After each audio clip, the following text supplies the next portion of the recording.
All right. Hey, good afternoon, everybody. My name is Shawn Smith. I got the distinct honor to be the fire chief of Polk County Fire Rescue. I really want to thank everybody for being here today.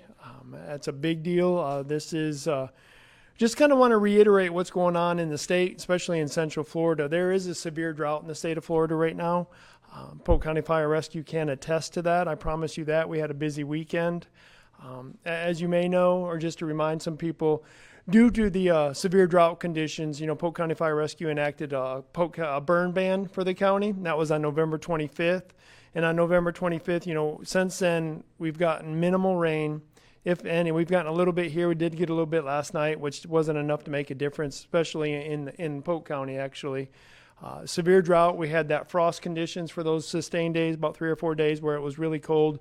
Everything is dry, everything is brown, and everything is very ripe for fire. As you might not know, but I like to go ahead and just show you some of those stats that we have as an organization. Right now, like I said, Polk County Fire Rescue the county itself is under a burn ban that was kind of instituted by myself, Polk County Fire Rescue, in collaboration with Department of Forestry, municipalities within this county, and actually even with emergency management and the state of Florida out of Tallahassee. But right now, and just since February, let's say February, Polk County Fire Rescue has responded to 170 brush fires. Out of those 170 brush fires, just for the month of February, there have been about 3,100 acres that have been burned. Out of those 170 fires since February, 10 of those have involved one or more structures. And what I mean by structures can be defined as a shed and or a residence. We've unfortunately lost a couple homes in those. And unfortunately, a friend of mine and a retired firefighter of ours that retired about 13 years ago, he lost his home in that. The cause is from a fire. Now, was it an illegal burn or how that fire started? That's still under investigation. But I do know he was a retired firefighter, and most importantly, he was a friend of mine, and it's really unfortunate for that. But that's just the dire need of. That just proves the point that how dry it is out there right now. So just since Wednesday, let's just rewind that back and bring it down to a smaller on a micro scale. Since Wednesday, Polk County Fire Rescue's responded to 72 brush fires. Out of those, we burn about 1,200 acres. I shouldn't say we burn about 1,200 acres. The fire actually burned about 1,200 acres, and we extinguished those. So then bring back a little bit more even from yesterday. Yesterday, Polk County Fire Rescue responded to 30-plus vegetation fires. 2 of those led into structure fires and or property damage. Polk County Fire Rescue is in the business of protecting life and property, and we'll do our best to do that, and we'll continue to do that. We do need a little bit of help from the people out there too, to just be smart about, just be smart. If it's brown, everything's dry. We're going to start burning stuff. You don't need to have illegal burns. I know everybody would like to really get outside, clean up their yards and take care of that stuff. Now's not the time to do that right now. So we're just stressing the importance of this drought. State of Florida is in a severe drought right now, severe drought. And like I said, we anticipated this in about November when we enacted that burn ban, because the KBDI, the Keach-Byram Drought Index, was at that point where the county actually says, hey, we need to really start thinking about that. We enacted that. And now the drought index is in kind of extreme drought conditions, and it's going to continue to be that way for a while. And I'll pass it to Mr. Paul Womble, and he can be able to discuss a little bit about that when the forecasted rains are coming. But I just can't stress enough to you, it's dry out there. It's prime for fire conditions, and we will do our best, and we will be the best at putting these fires out and protecting life and property. We do need some help. Yesterday, 2 of the bigger fires that were relevant. We did have a large fire in the northeast section of Polk County up in that Davenport area. It was right there off of the Osceola-Polk Line Road. It was an illegal fire. We had a couple sheds and a couple outbuildings that were possibly that did burn up, and some property, some heavy machinery. So we did have that. No injuries on that one. Then we also had an area in our southeast section of the county called the River Ranch Resort, and not the River Ranch Resort. It was going to be west of River Ranch Resort, the Westgate River Ranch Resort. It was going to be the River Ranch Hunt Club. They had a large fire out there. Right now it's about 650 acres. Last I knew, and it was about 80% contained. I would say that 650 is probably closer to 700, 720 now. The numbers I had were a little bit earlier this morning, working with our partners at Department of Forestry. They're continuing to contain that fire right now. With that fire, we do want to say our primary function in there is to protect life and property. And part of that was that wind was coming out of the north. Coming out of the south, pushing to the north. So really, Polk County Fire Rescue made a line to protect structures with a lot of our partners from Osceola, Avon Park, Highlands County, Frostproof. Even the city of Davenport ended up sending some trucks. I don't want to miss anybody, but there were a lot of resources come because they know how important it is to get out there. So what we did is we were able to protect any structures that fire did come up to. We did not lose anything like that, working with forestry as they went ahead and cut a line around that. We did shut down Highway 60 for probably about 3 hours yesterday. That was a huge inconvenience for many people. I understand that, especially on this holiday weekend. We do apologize for that, but we got to make sure we can protect other people's properties and keep our crews and everybody from forestry and sheriff's office and everybody that were there. We need to keep them safe on Highway 60. From there, I'd just like to go ahead and pass this to Commissioner Rick Wilson, which his area really encompasses a lot of the driest areas in the county, anything kind of south of 60 and in that area. And being a native Floridian, he can really kind of talk about the drought conditions and what he's seen in his lifetime. Commissioner Rick Wilson. Thank you, Chief. Again, my name is Rick Wilson, Polk County Commissioner. You know, the Chief hit on a lot of important facts, but I want to tell everybody that I have lived in Polk County all my life, and this is probably one of the driest seasons that I have seen yet. The frost that we had weeks ago, 2 or 3 weeks ago, numerous frosts, just basically, burnt everything down. And especially, I'm in the cattle business, and I see it every day how bad things are, especially with the wind that we've had. So people have to realize just how easy it is to start a fire in these conditions. And a lot of people, I know they try to do the right thing or having a barbecue, but just not paying attention. And then when we have all these fires, just kind of like the Chief said, all these people that we got out fighting these fires, we're very fortunate in Polk County. We have a lot of good firefighters and a lot of good equipment that we can cover this county, but it takes away from what we have fighting these fires, that a lot of them might have been started by accidents or whatever. Even in, mowing pastures, pulling up we have a lot of Kogan grass here in Polk County. It's real high grass. People pull a truck up into it, let it run a little bit, it'll catch fire. So people just have to be aware of what's going on. And it's going to be a while before we get out of this. We don't see any rains coming. I was sitting there watching the radar last night, hoping we'd get just a little bit. But when it got here, it split and pretty much went around us, and we didn't get anything. So people have to be aware of their surroundings, what's going on. Do not start any fires. Just don't. And I'll just say this. I heard last night there were some people that were shooting some fireworks off. For what reason, I don't know.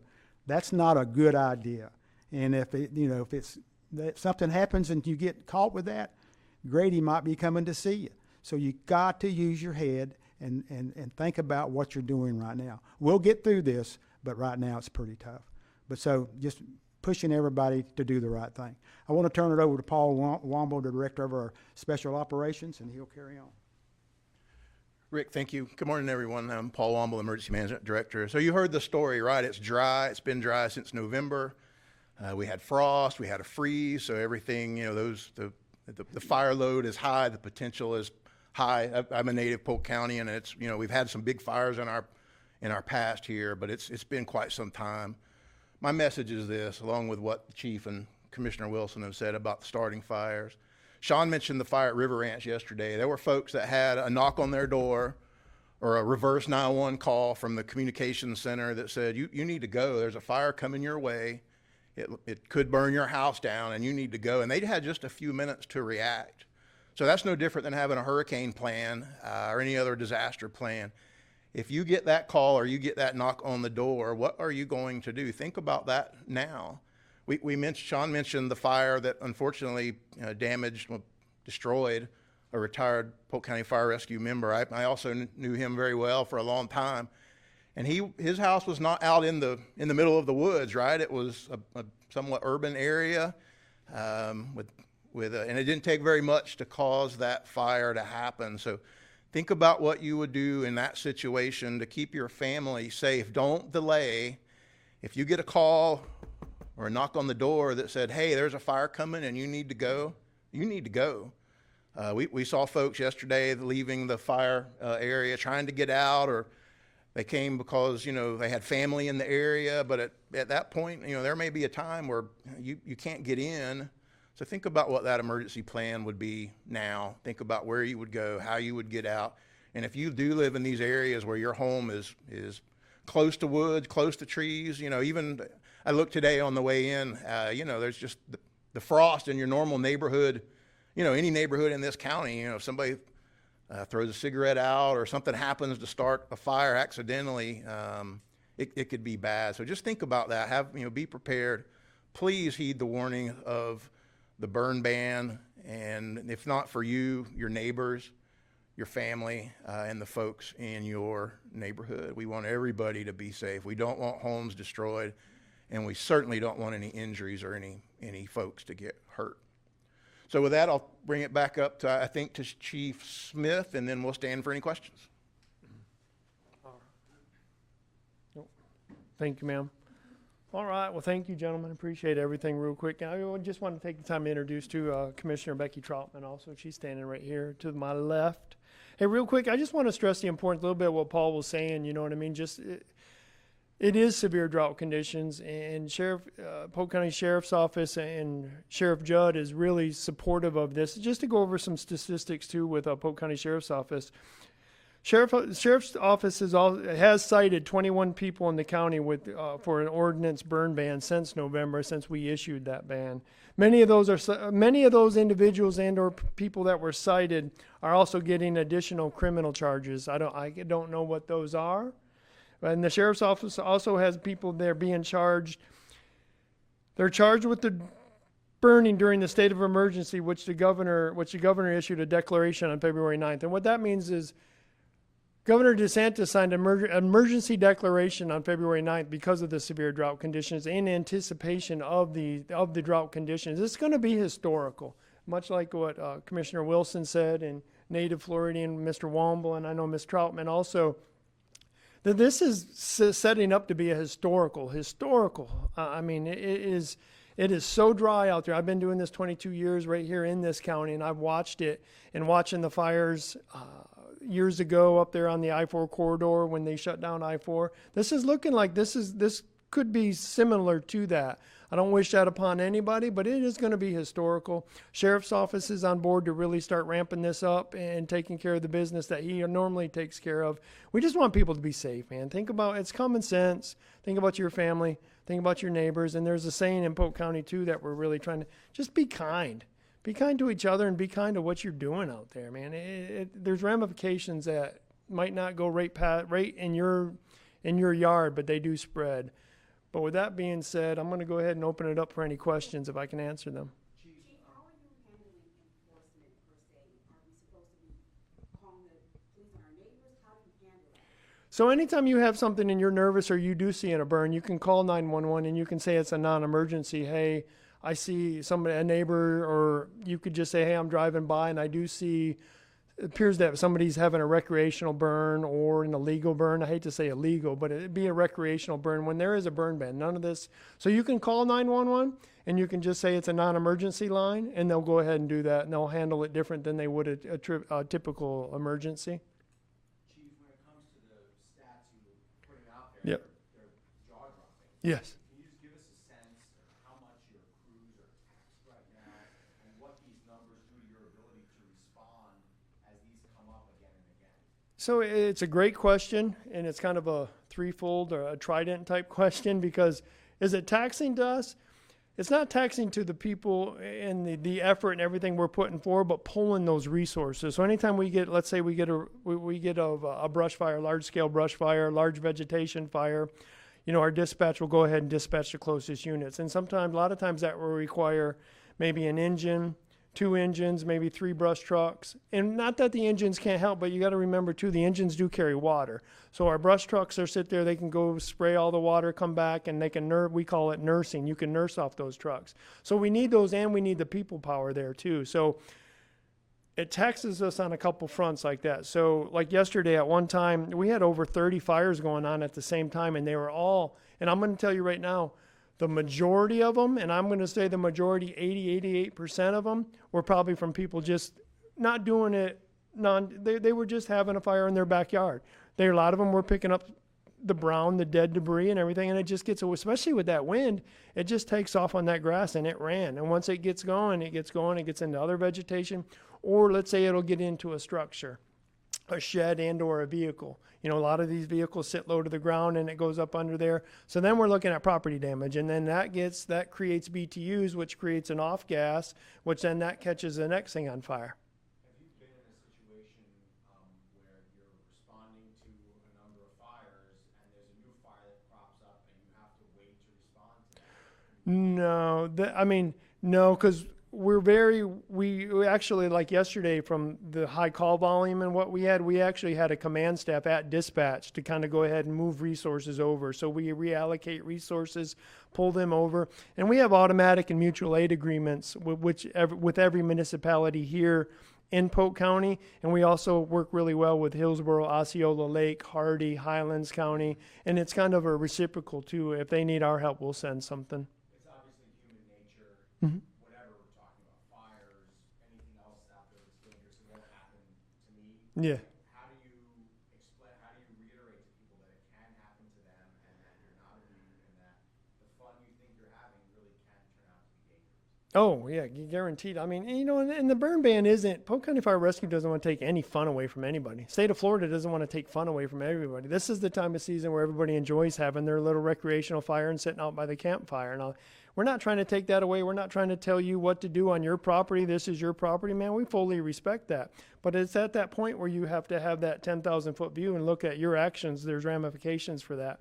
And I can tell you right now, people that we do go to, a lot of them are kind-hearted. They never meant anything about it, and there was no property damage. Nothing was burned up besides vegetation. They're like, I just turned my back for a minute, or I looked at my phone for a minute, or that wind gust came in, or it was burning fine, and then the next thing you know, an ember blew, and it blew over there, and then it just took off, and I couldn't get in front of it.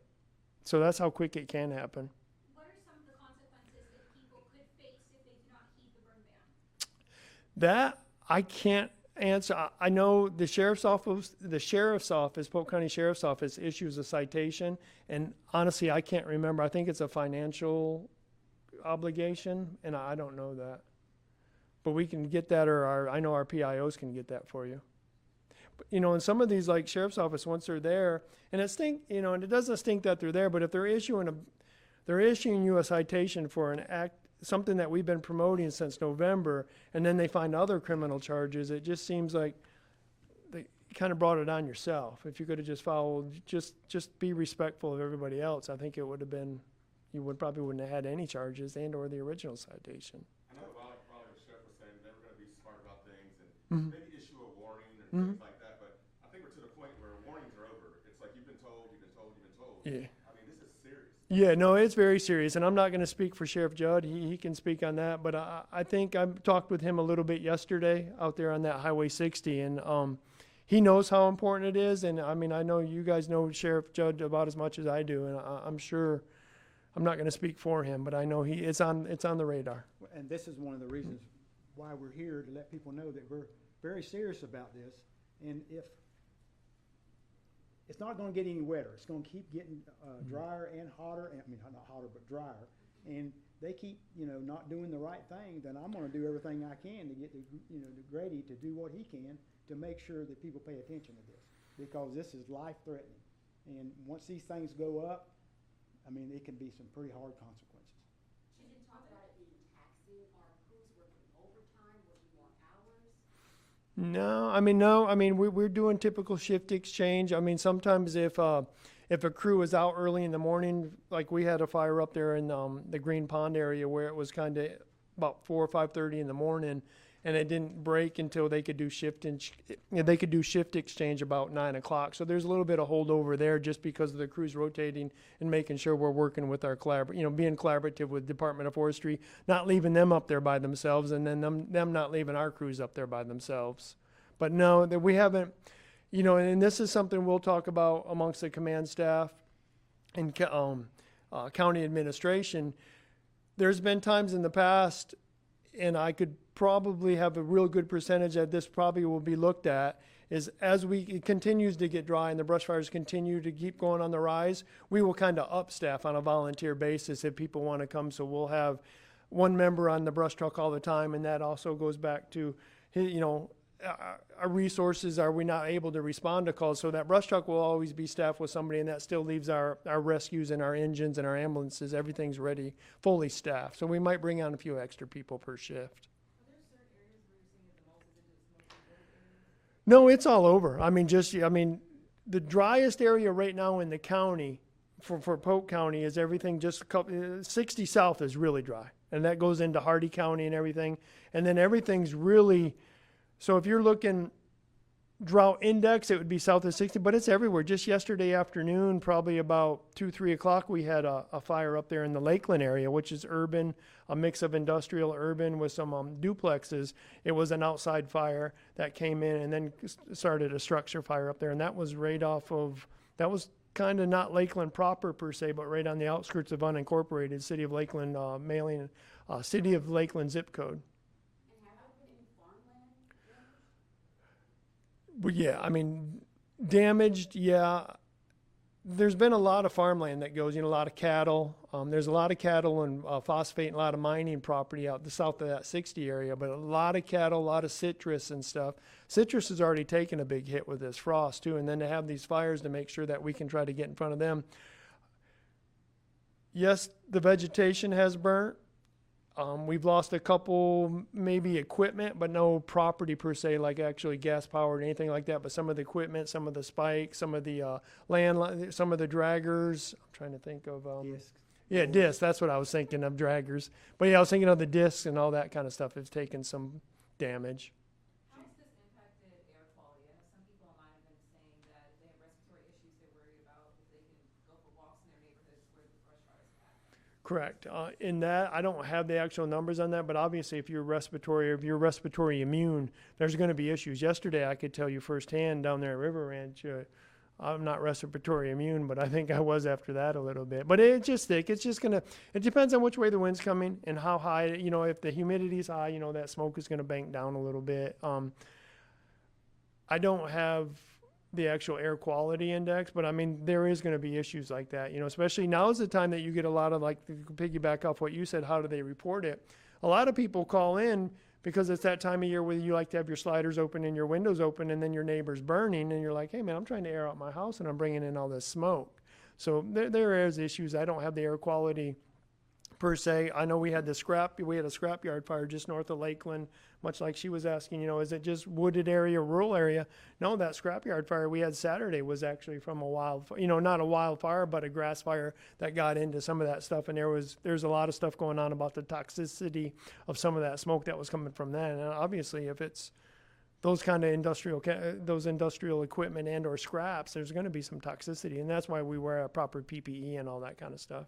And I think frustrating that there's been so many warnings issued since November, but this problem seems to keep popping up over and over again. Yeah, and like I said, it's a great question.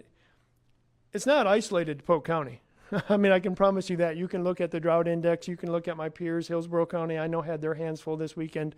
Hardy County had their hands full last couple of days. Highlands County, even over there to the Treasure Coast area, they're really battling too. And then if you even want to take it farther south, the colleagues down there in Collier and Lee County, Okeechobee, man, this isn't isolated to Polk. I promise you that. I think I wanted to address, a lot of times we hear comments about, well, why is, in some of the agricultural areas, we hear questions from constituents that say, I see Joe over there burning. Why is he allowed to do that? And I think it's important to understand that in the state of Florida, we do have people that are certified to burn. but that requires a permit from the Division of Forestry. It is my understanding at this time, and especially considering the winds yesterday, that those permits are being issued less and less. So if you take that into account, you think you have somebody who is a certified burner, they actually have to go through training to be able to do this and to pull a permit. They may issue those one day and you drive by and you wonder why they allowed to burn. And I don't think this is a time that we need to look at our neighbors and say, well, you know, Joe was burning, so I'm going to go home and light a fire as well. But there are differences. That doesn't then open the gate for you to go home and decide to burn your vegetation. So we get asked that a lot. You know, why are some of the farmers or ranchers able to burn? And they definitely have a set of standards that they are held to, and the Division of Forestry is often on call and will have lines cut to prevent those fires from spreading naturally. No firefighters, chief, have been treated at all, thankfully, at this point. No, that's correct. We've had no injuries besides just basic rehab, you know. Are you able to, I'm sure PIOs can just help us get some pictures of all these fires, not all, dozens, but a few of more of the fires that we talked about. It'd be actually very helpful if there's pictures Okay. of all you guys Yeah. fighting fires. Yeah, we love Brandon, Polk County Fire Rescue, so we're all for that. But hey, just real quick, I do have an answer for that question about the citation. What is, so really it says, any citation issued by Sheriff's Office with violation of the burn ban is up to $500 and or 60 days in jail. So. Chief, you mentioned something earlier about evacuation. Mm-hmm. How many people have been evacuated from the fire? Well, they're back now. That was yesterday during the heat of that, during the River Ranch fire down there on 60. It would have been east of 630 and 60, the intersection there. There were about, and please don't quote me, I can get those numbers for you, but probably about 20 homes where we reversed 911 and or went to the door and asked them to knock. Out of those, Mr. Womble, I think maybe just 2 didn't leave. Is that? Yeah, there were some that didn't leave, but that was about a 2-mile stretch of those homes. So if that would have been in a much more urban area, or, you know, an area where there's a lot more neighbors, it could have been hundreds.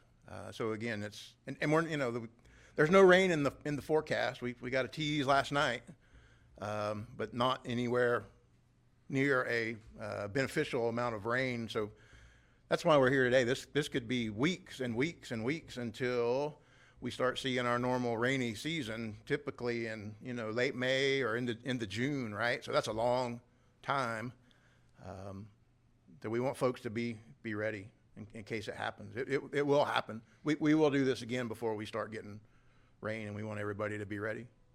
Why is it that you think that the River Ranch area is like year in and year out? I mean, it's every year. River Ranch catches on fire. Is that human errors? Or Well, I know a lot of people out there. I mean, it's a lot of hunting. That River Ranch area, it's a River Ranch Hunt Club. A lot of structures been built out there over the years that are sheds, lean-tos, and they don't use it every day, or they don't live there every day. So a lot of stuff gets grown up. They go out once a month maybe and knock it down. That could be maybe one of the causes. And then they got all this stuff they knocked down they might want to burn. I do know back in when was the last big fire out there? It's been years, but 2017, and even before then, a lot of the people in there, they kind of got together and really started trying to clean up some of the vegetation that we had down there. But since then, we've had hurricanes that blew in and knocked stuff on the ground. It's been there. We didn't have a hurricane last year, and this year. I can remember in the last 5 or 6 years, I probably can count on one hand as many frosts that we had in the last 5 or 6 years or longer. I remember a couple of years, on our place, we never had a frost. Never. This year, it has been frequent and hard. The only good thing that's come out of this, it's killed a lot of mosquitoes. That's the only good thing that come out of it. But the rest of it, it has killed everything else also. So. But yeah, they try to do good out there, but it's out there. A lot of these places they don't see them very often, and they just, things get piled up and catch fire and burn.